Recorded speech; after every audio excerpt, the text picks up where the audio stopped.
Parthenium গাছ খুবই ক্ষতিকর একটি গাছ।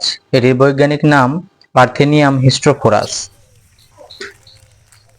এগ্রিকি চ্যানেলে আপনাদের সবাইকে স্বাগত।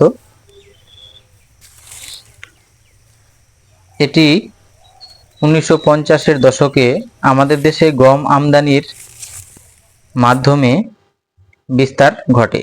এটির জন্মস্থান মেক্সিকো।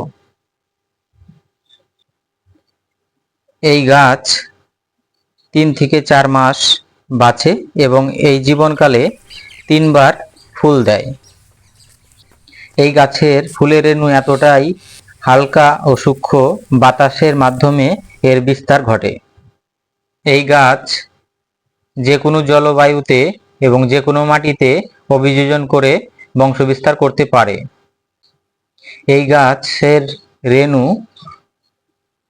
নাক দিয়ে আমাদের ফুসফুসে প্রবেশ করে বিভিন্ন মারাত্মক রোগের সৃষ্টি করে। এছাড়া গবাদি পশু যদি এই গাছ খায় তাহলে তাদের অন্ত্রে ঘা হতে পারে, জ্বর আসতে পারে।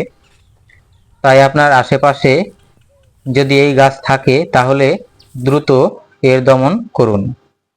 পার্থেনিয়াম গাছ দমন করার জন্য মেট্রিবুজিন, সিমাজিন, মনুরন ইত্যাদি রাসায়নিক কীটনাশক ব্যবহার করতে পারেন। এছাড়া ঘরোয়া পদ্ধতিতে 1 লিটার জলে 150 গ্রাম লবণ গুলে এই গাছের উপর প্রয়োগ করলে এই গাছ দমন করা যায়।